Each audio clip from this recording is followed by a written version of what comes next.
while something happens that may fundamentally change our lives, but it can remain pretty much unknown until maybe a few reporters discover it and make it the hot topic of the day. Case in point, the North American Free Trade Agreement. It's as little known as most circles as perhaps was Saddam Hussein's military buildup against Kuwait before his invasion, or more to the point, it may be as little known here as the European community's buildup toward economic union and economic power today.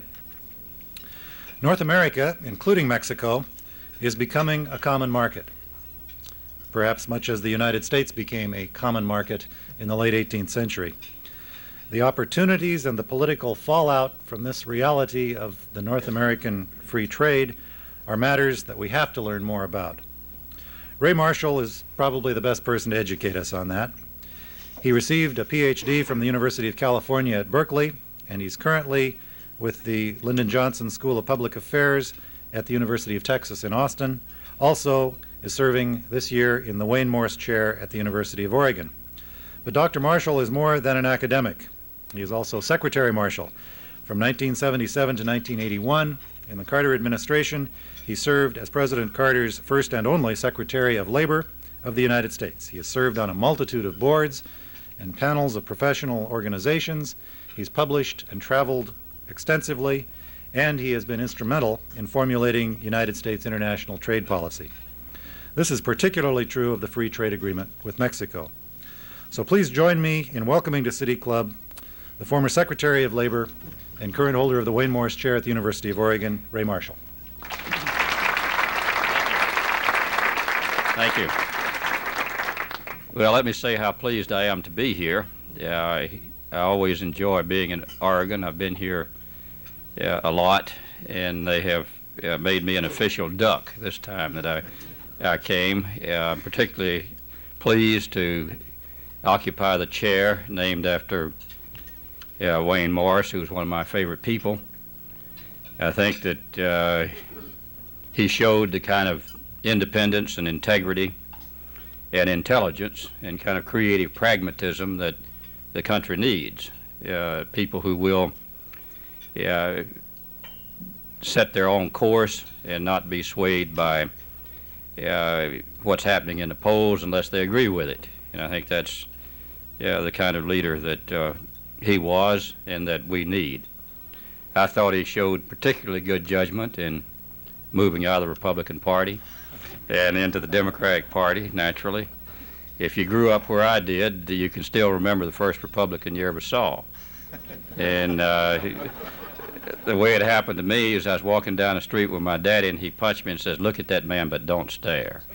And when I said, "Well, who in the world was that?" He said, "That was a Republican." And I said, "Well, what is a Republican?" He said, "Well, a Republican is somebody who lives here among the Democrats. So if the Republicans get the White House, these fellows get the post office." So that was the definition that I grew up with. But what I learned when I got to Washington is that there were a lot of good Republicans, and that you could rely on them a lot better than I could some of my fellow Democrats from the South. In fact, I tried several times to make some trades because I thought we'd have been a lot better off with some Republicans out of the North rather than some of the Democrats we had in the South. I also learned to appreciate the importance of bipartisan support. Because as I was discussing with your president, I think that one of the things the country has too much of is kind of an adversarial approach to things. And adversarial approaches cause you to focus on your differences, however trivial. And consensus processes cause you to focus on what you have in common. And I believe that there are things that are terribly important and we ought to try to build bipartisan support for. And I believe that about the North American Free Trade Agreement.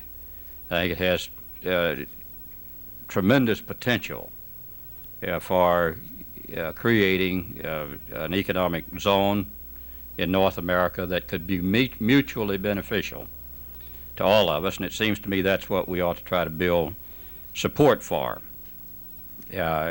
However, my own view is, as I'll indicate in a minute, that unless we do more than is being proposed, that's not likely to happen.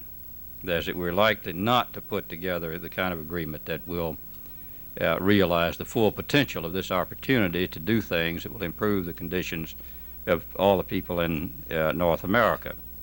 I might say just a word about, of course, the procedure that's being followed. As you know, this North American Free Trade Agreement is on what we call the fast track, which I opposed. I thought it was unwise to have an agreement of this magnitude, of this consequence for the country, and not be able to debate it. A good bit of it's being done in secret. They're negotiating now in Dallas.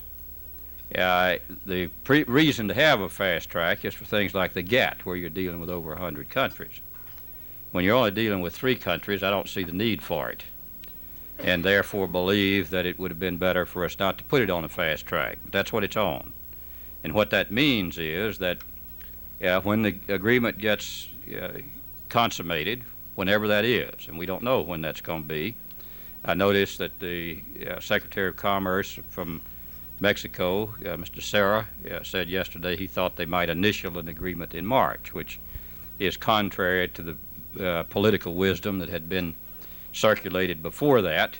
Before that time, the political wisdom was that the administration did not want an agreement this year for political reasons. That is, that the North American Free Trade Agreement is highly controversial.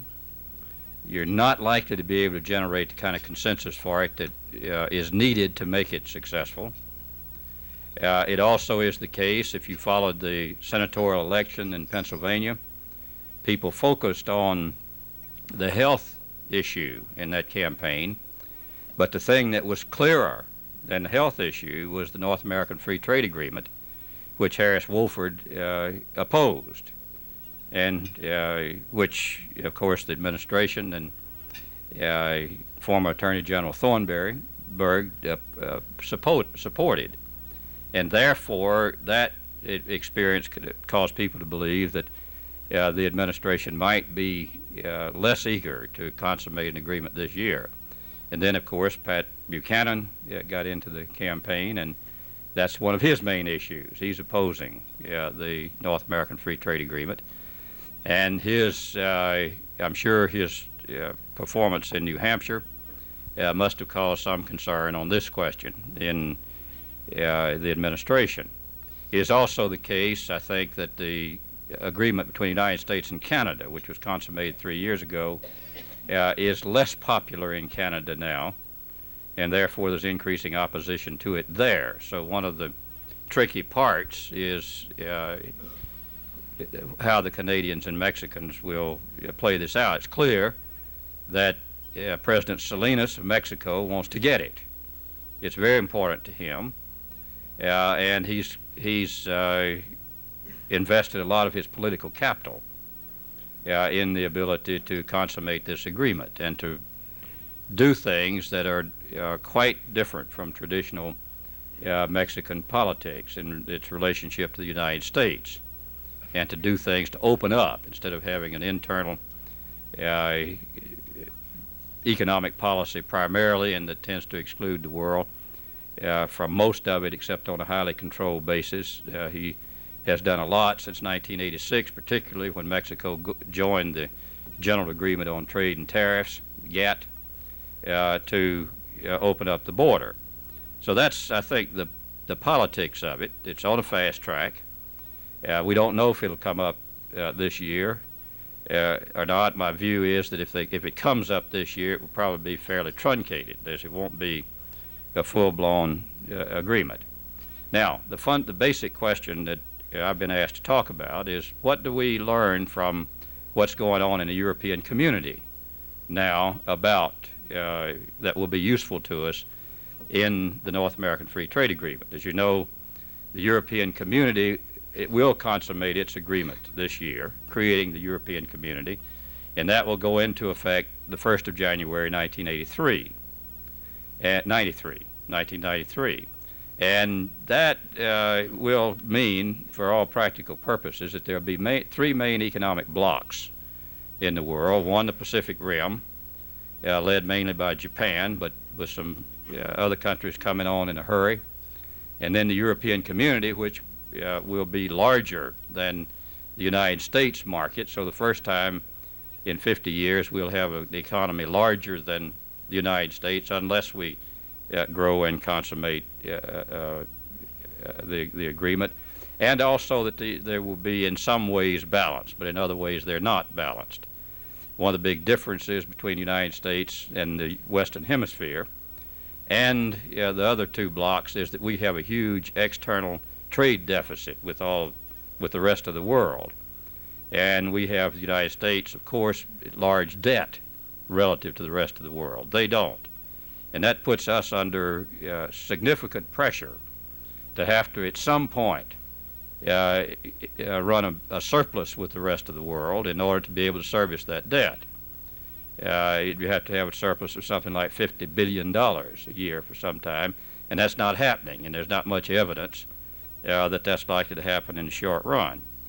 And I think that will be a constraint, one of the constraints. I'll mention some others on the North American Free Trade Agreement relative to these other blocks.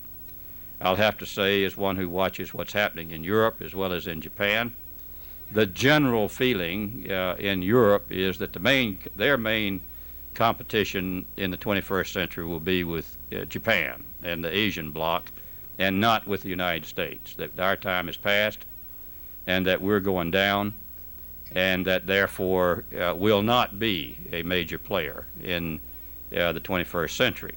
And there are people, as you know from the recent press, in the Japanese political system who believe the same thing, that our day has passed, and therefore we will have a bloc that will be kind of a third world bloc in a lot of ways, with declining and unequal incomes, and have great difficulty being competitive with these other blocs. Now, with that background, let's ask the question, what are the differences? And let me just list those. I think they're pretty well known. What are the differences between the North American Free Trade Agreement, say, and the European Community? The first one is that the social and economic disparities between the United States and Mexico are much greater than the disparities between, say, Spain, Portugal, and Greece and the rest of Europe. If you put it in wage terms, Mexican wages are about 15% of American wages, whereas the low-wage countries in Europe are about 47% of the high-wage countries. So that's a substantial difference. Second difference is that the European Community agreement is much more comprehensive. It's based on a strategy that has been thought out, debated, and developed over a long period of time. They started this with the Treaty of Rome in 1957. Actually, you can start it in 1952 with Monet and the iron, steel, and coal community. And therefore, they have been working at it a long time and have made it much more comprehensive, and they have a strategy that we have not developed. And let me outline that because I think it's critical to what's likely to happen. If you're trying to compete in the kind of world we're in, you only have two options.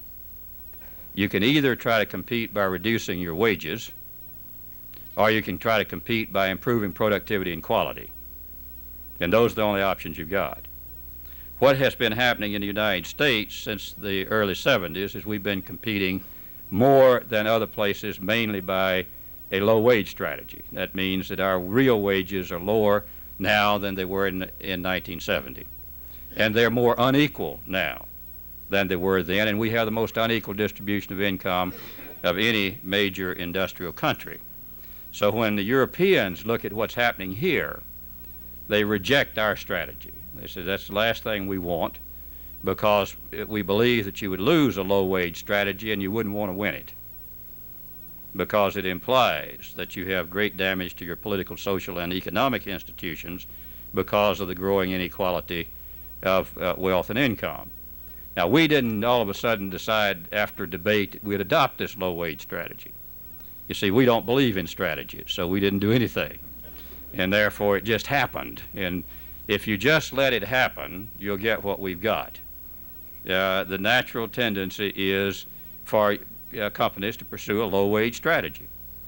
And the natural tendency in the market is for incomes to be much more unequal than they are. Now, Mexico's gone through the same process. They've got a low-wage strategy. Real wages in Mexico are only 50% of what they were in 1980, and I thought they were horrible in 1980.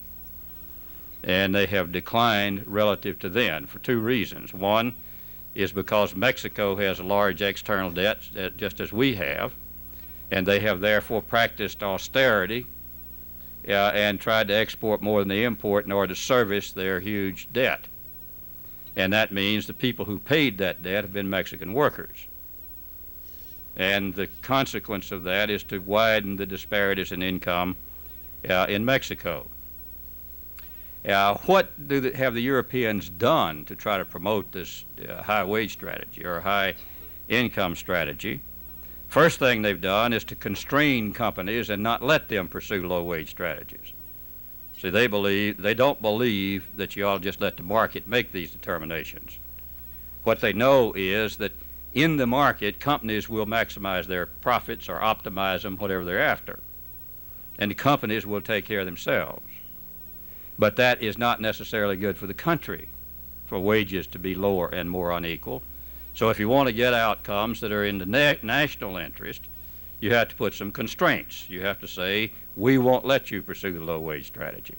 And the way they don't let them is they have strong labor movements, collective bargaining, much higher levels of worker participation in companies. In Germany, workers are half the boards of directors and have by law works councils, and that's the European pattern, which the European community is trying to impose through its social clause and will impose through its social clause.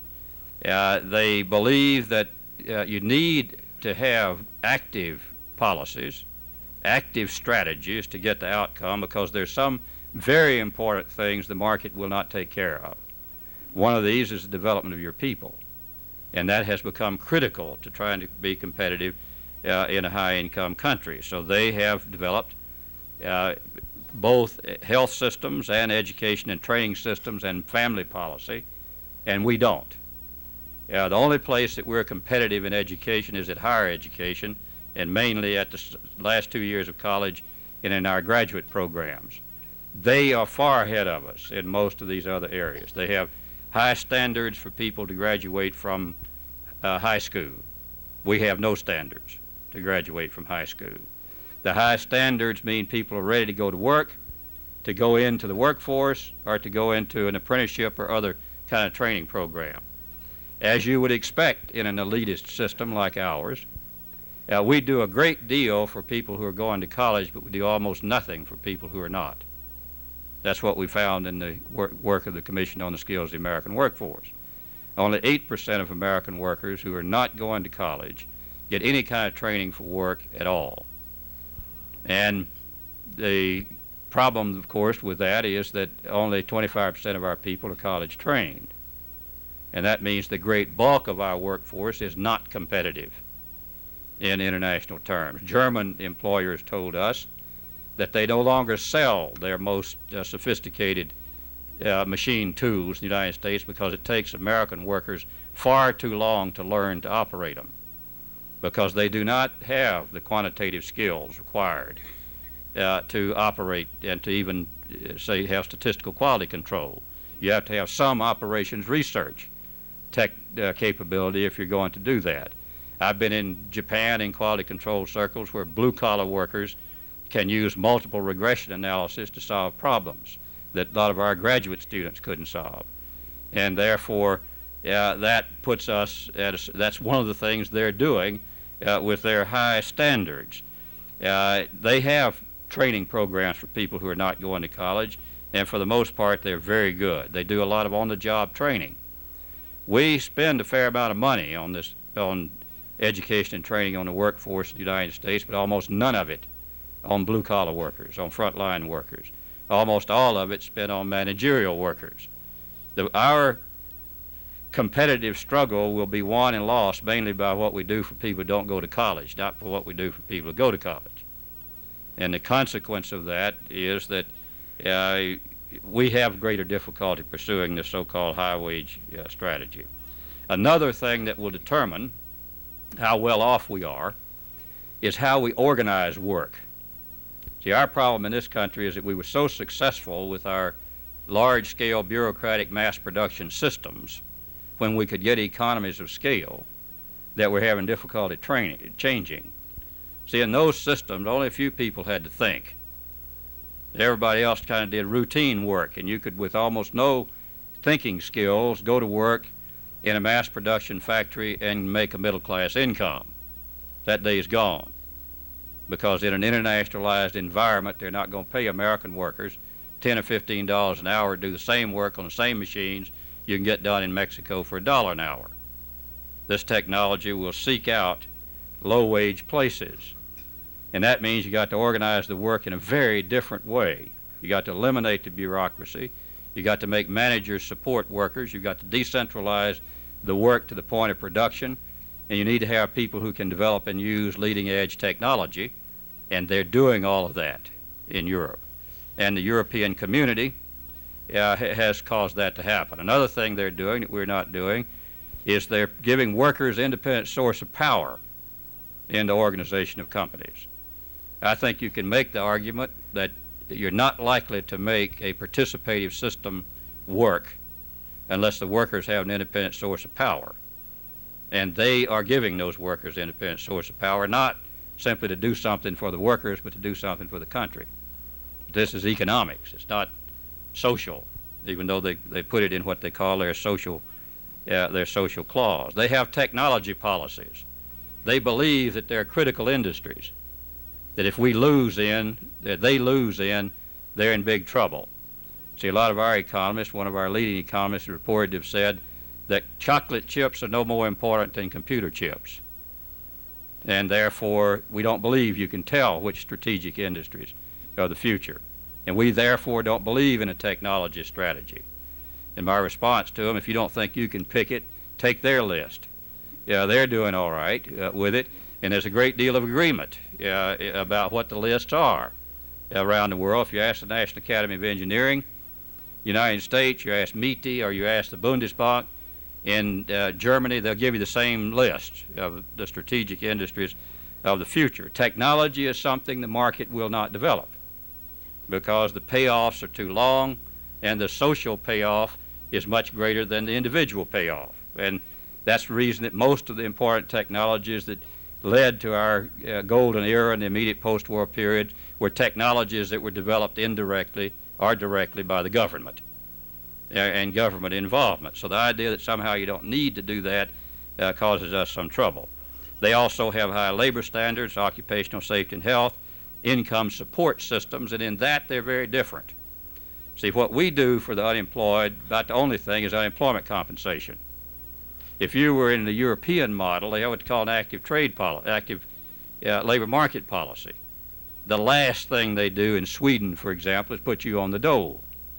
If you're unemployed, you either get a job, you get trained, and if we can't do any of that for you, then we put you on the dole.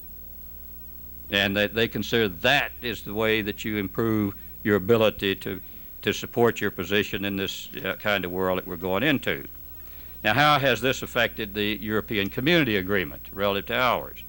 Well, the first thing that they've done is to make the assumption, which is made in comparative advantage, is that the relationship between the development of the high-income countries and of the low-income countries will be complementary, not competitive. In other words, they're not going to try to compete in low wages with the low-wage countries.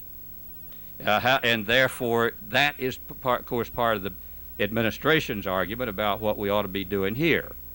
Is the basic theory being that if we lose the low-wage industries, we can move everybody into the high-wage industries, and therefore everybody else will be better off.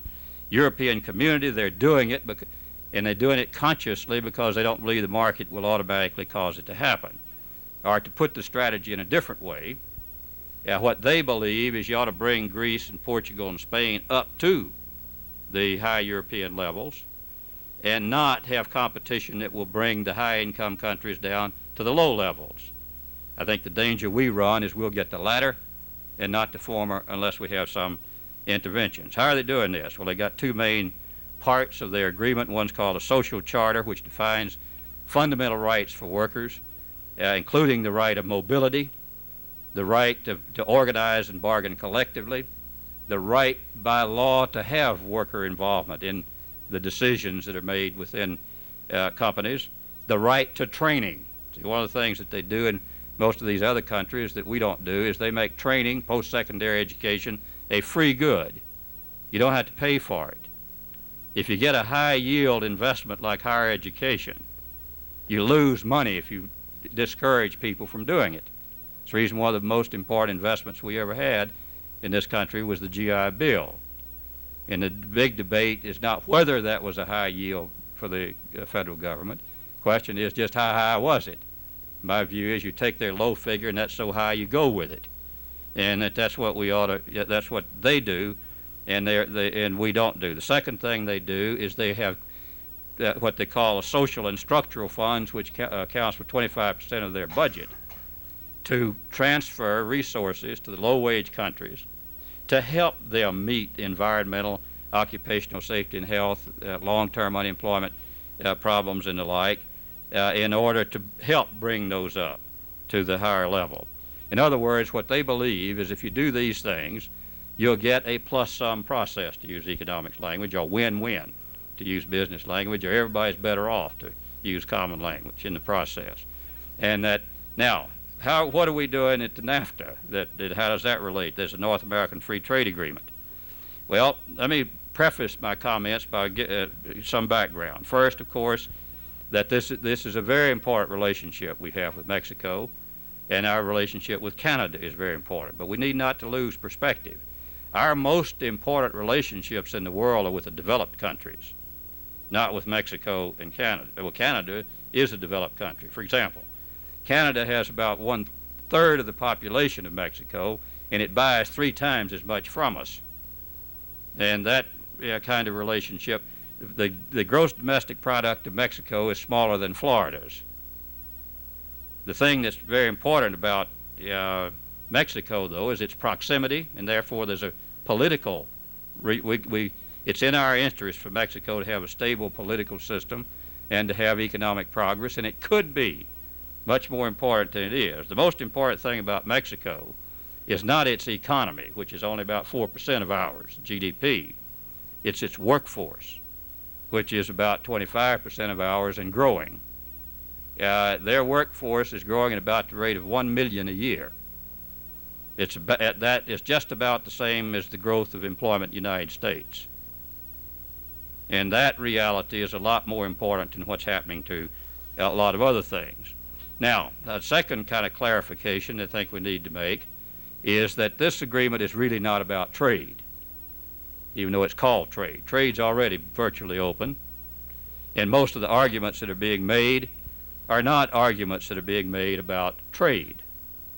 And of course the problem is that many of the assumptions that are made about the benefits of the system are based on comparative advantage, and therefore you assume things like there will be no movement of investment between the United States and Mexico.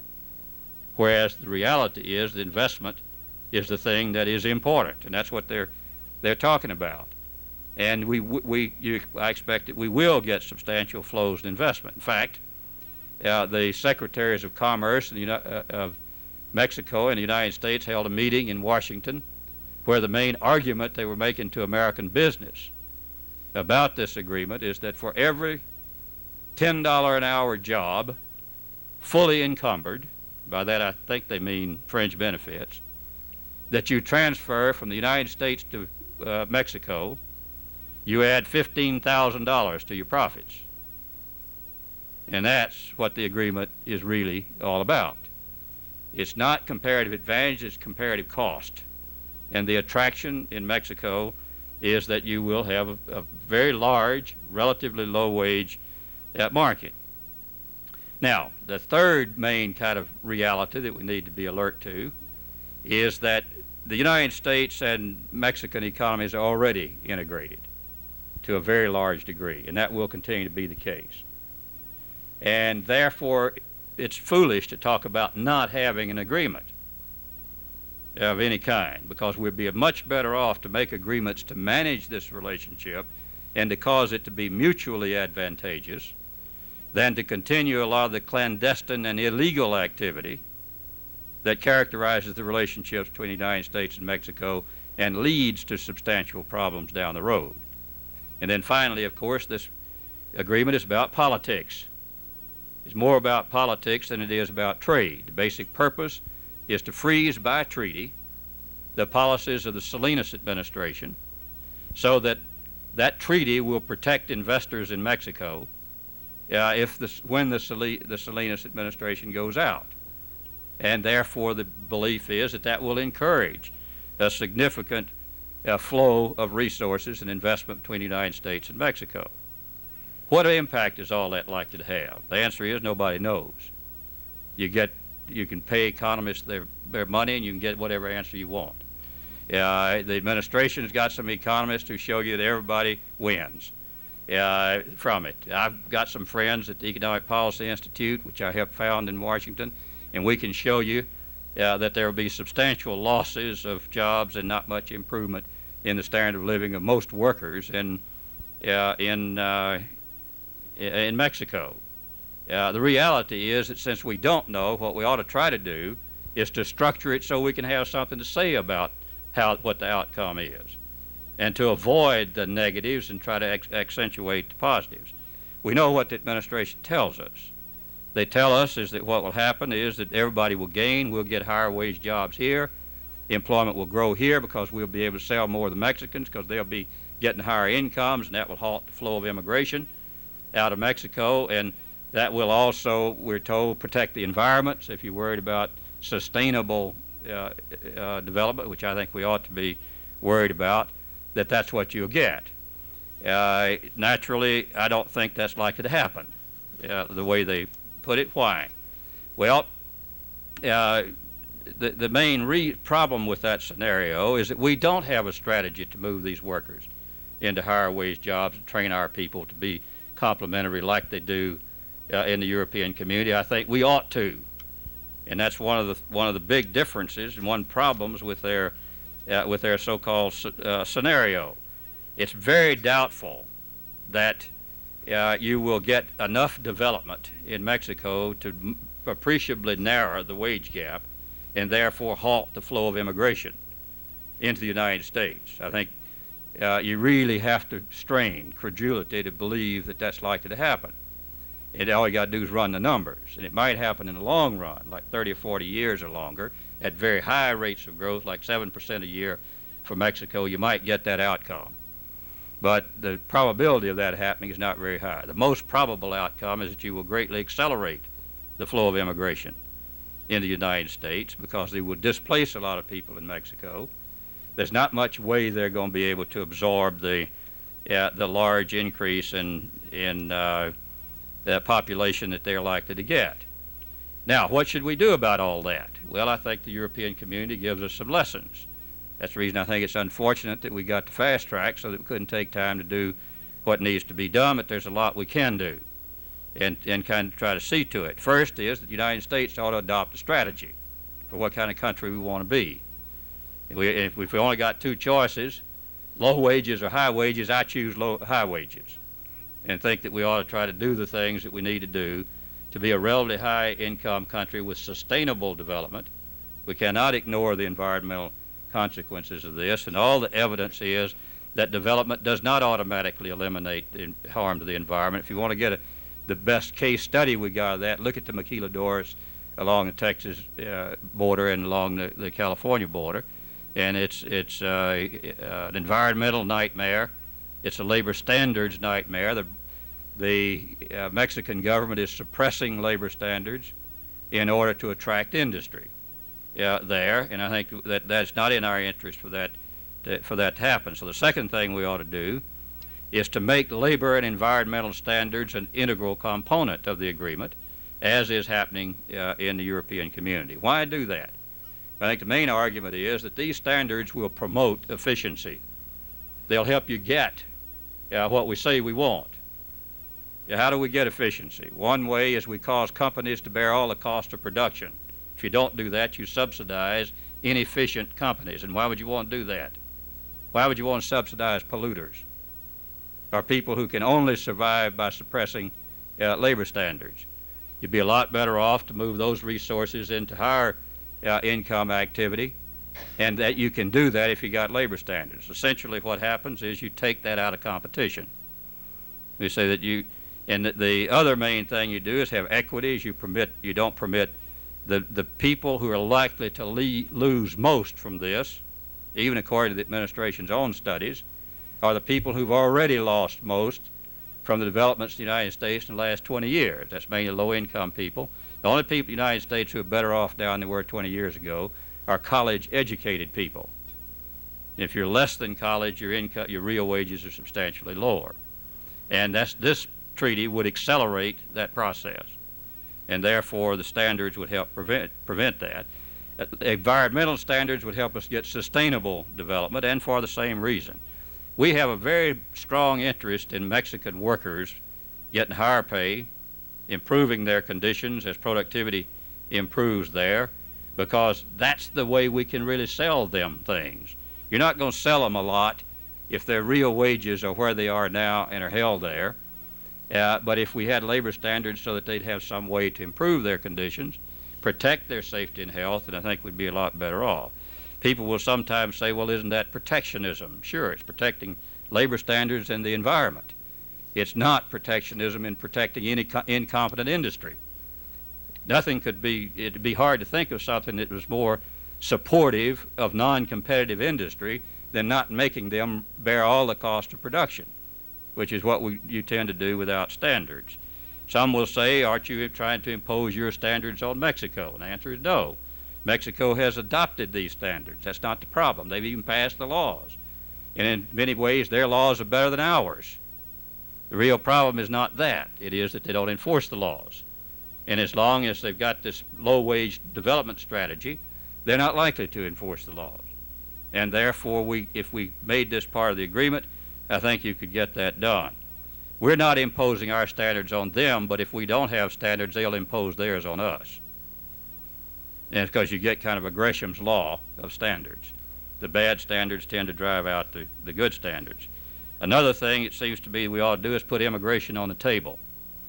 It's going to be one of the most important outcomes of this process. It would be hard to think of something about immigration that's worse than having it mainly unlawful and illegal, and having people come into the country outside the protection of our laws. Mexicans want it on the table. I don't know why the administration doesn't want it on the table. Salinas says sooner or later we got to put it on the table, and I agree completely. And we ought to do it. It ought to be part of this agreement. I think we need to provide for tripartite technical assistance mechanisms to help Mexico meet the environmental and occupational safety and health standards that will be in our mutual interest. I believe we should have done more than we did to help reduce the Mexican debt. That would be a lot more important than the North American Free Trade Agreement in the next 10 years. And therefore, we should have given some attention to that. It's hard to avoid the conclusion that they want American workers to help the Mexican workers pay off the Mexican debt. And that therefore, without putting the debt on the table, that we'll help them grow out of it. That is, for it to be consummated that way. So let me conclude by saying I think it's very important that we have the agreement. I think we ought to structure it in a way that will be mutually beneficial. I do not believe that you'll have an equitable, sustainable, efficient outcome of this process unless we pay attention to these things. Thank you.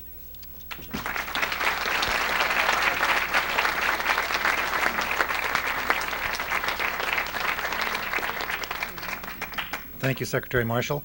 The first question will be asked by our board host today, Chuck Williams.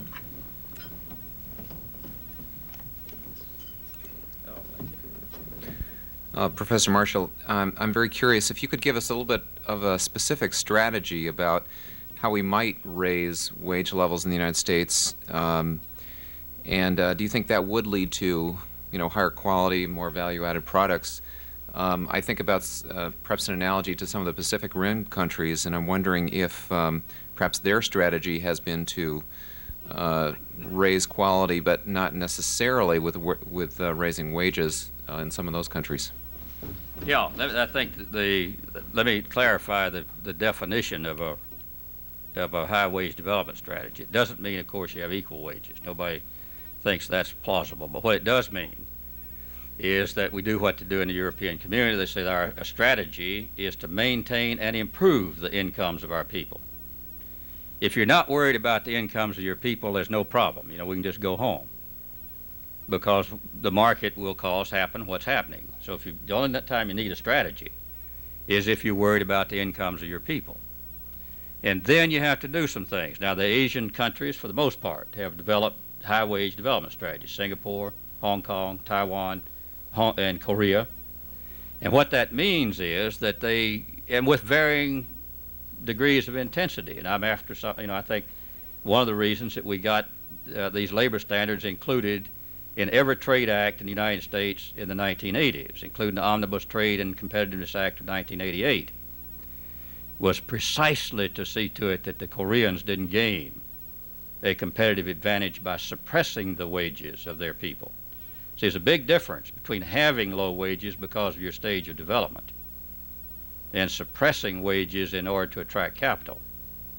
See, productivity differentials between United States and Mexico and between the United States and Korea are a fraction of the wage differential. See, productivity has remained fairly constant and has declined no more than 20%. Wages have declined 50%. What does that tell you in real terms? It's happening to non-labor income. It's gone up. And therefore, it also tells me that it's not necessary. You can't defend it in terms of what's happening to productivity. It seems to me that, and we have, of course, exercised this law to try to cause the Koreans particularly, but others, the Chinese who've got prison labor, I think we ought not to let their stuff in the country. As long as they do that, that even violates Smoot-Hawley, the infamous 1930 Trade Act, which we used to cause the South Africans to change their labor laws, because that law said you cannot import goods in the United States manufactured by forced labor. And when we decided that meant the contract that they entered into with their black miners, they call it, and we would go therefore import no coal from South Africa into the United States, they changed their law. And I think if you're serious about enforcing it, most of these countries will change their law. Does that mean that we're imposing our standards on them? No, it doesn't. It means that we've taken that out of competition and that you can now compete by improving your productivity and efficiency, not by suppressing these labor standards.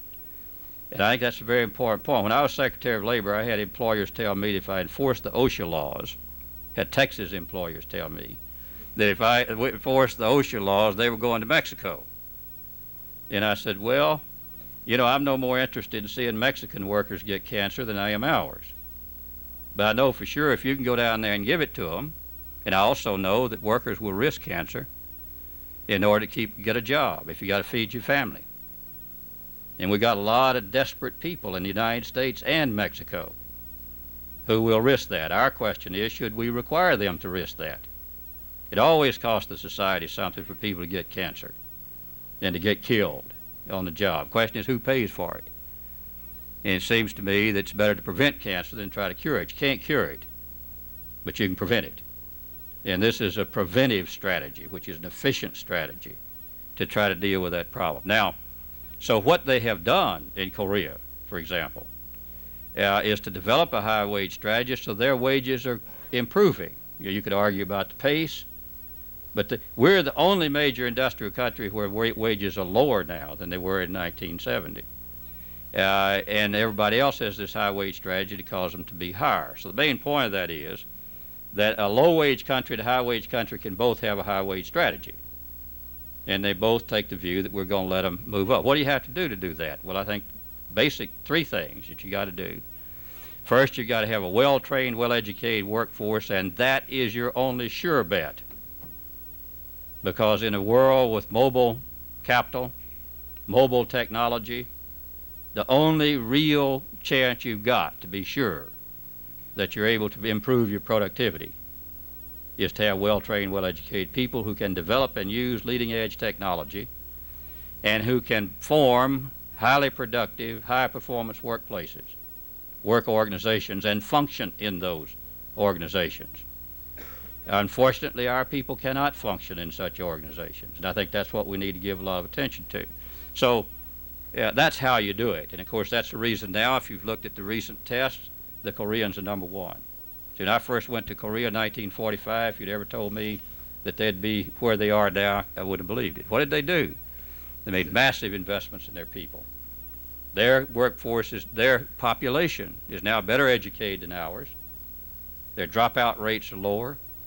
They have high standards for graduation. They still have relatively low wages, but they're rising. I think what they need to do to cause that to improve even is let their workers organize and benefit from this process, to have a broader sharing of the cost and benefits of change, and that will, I think, create a stable political system in those places as well as economic benefits. All right. I won't go on and on about that. I could. Other question.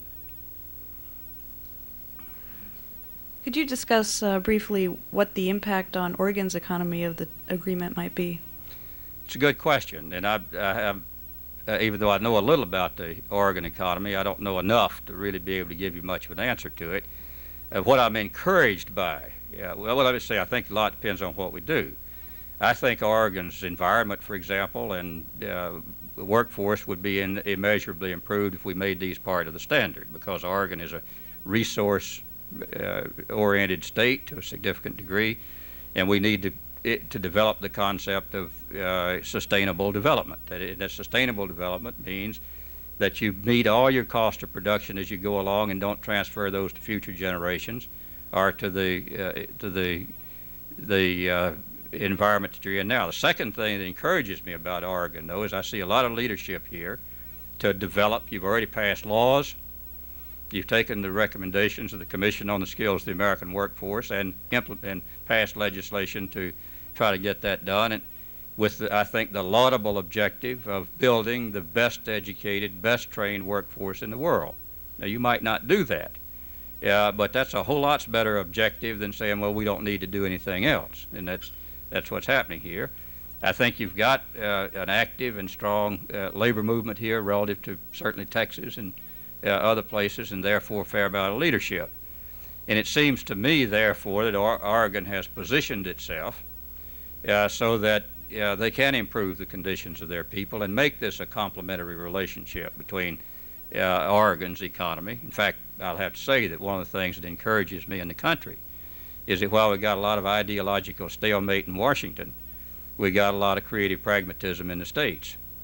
And the states are doing these things. They've developed strategies. You can't, you won't tell Governor Roberts she doesn't need a strategy, to deal with this kind of world we're in. And therefore, you can't tell Governor Richards in Texas. She's developing a strategy to deal with this. And we're going to try to, our view in Texas is that the best thing that happened to Texas could very well be the energy crisis. Because up until then, living was easy. We thought all you had to do was poke a hole in the ground and get oil. And therefore, you didn't have to develop your people. All you had to do was play football and poke the holes in the ground. Well, what this crisis has done for us is to focus our attention. It's like Dr. Johnson says, nothing like a threat of a hanging to concentrate your thoughts wondrously. And our attention has been focused. We see that when our main industries in Texas tell us that they're having to hire several hundred high school teachers to teach elementary arithmetic to Texas high school graduates, and to go, in fact, another case, Motorola, Austin, Texas. Where are they going to make their 64 megabit chip? Japan. Why? We didn't have any workers in Austin who could do the work that they need to have done. So if we develop that strategy, we're likely to be able, I think, to do pretty well. But if we don't, we won't. I'm encouraged by what's happening in Oregon in that. Do you think that the American trade union movement now, as the institution exists now, is going to be a help or a hindrance in going to a high-wage strategy? I think that it's going to be a help, because it's hard for me to see any labor movement coming out for the low-wage strategy. You know, that's not what unions are in business for. And it's a natural for them. But I'll have to also say that I think they can do more than they're doing now. And I think my own view is the labor movement needs to find the intellectual equivalent for them of Keynesian economics. In that era, we passed the National Labor Relations Act, say unions good for everybody knows unions are good for the polity, that you can't have a free and democratic society without a free and democratic labor movement. We're pushing that in Poland, Eastern Europe. We ought to push it here.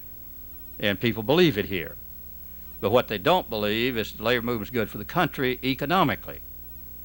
Because in the Keynesian system, we're good for the country, the labor movement was good for the country because it sustained purchasing power. And that's how you kept the mass production system running. Its big problem is it couldn't sell all the stuff it could make with that marvelous machine. And what Keynesian economics and the New Deal was all about was make it possible for you to sell all you could make. Now, that's no longer, once you get into an internationalized world, that won't work. You know, we had the largest tax cut in history in 1981, largest tax increase in history in 1982, but the reduction didn't stimulate investment in the United States directly. You stimulate imports. 95% of the capital goods came from imports. Well, that's a different world. And I think that what the labor movement is a natural for, if their people really are your most important asset, and I believe that profoundly, then organizations that represent people have to be involved in this process. The policy making have to be in making education and training and skills the issues. And I also believe improving productivity and high performance in workplaces is a natural for the labor movement. As I mentioned, I don't think it can happen unless the workers have an independent source of power. Why not? Very important question. Why is it that see, one of our problems in this country is we've got negative and perverse incentive systems. Now, what negative means is we motivate people mainly by saying, you do what I want you to or I'll punish you. Now, what perverse means is you do what I want you to and I'll still punish you. See, most American workers believe if they improve productivity, they lose their jobs. You know, we did study in 1985, U.S., Japan, asked the following question. How many of you believe that improving productivity would improve your welfare? 9% of the American respondents said they saw the connection. 93% of the Japanese saw the connection. Why? Because it did. A third of their pay depended on productivity, the performance of their organizations. In the American system, 53% of the respondents said we don't even think our managers are interested in productivity. And if we do improve productivity, we're likely to we lose our job because the way we define it, doing the same work with fewer people. And no program to see to it that you get another job.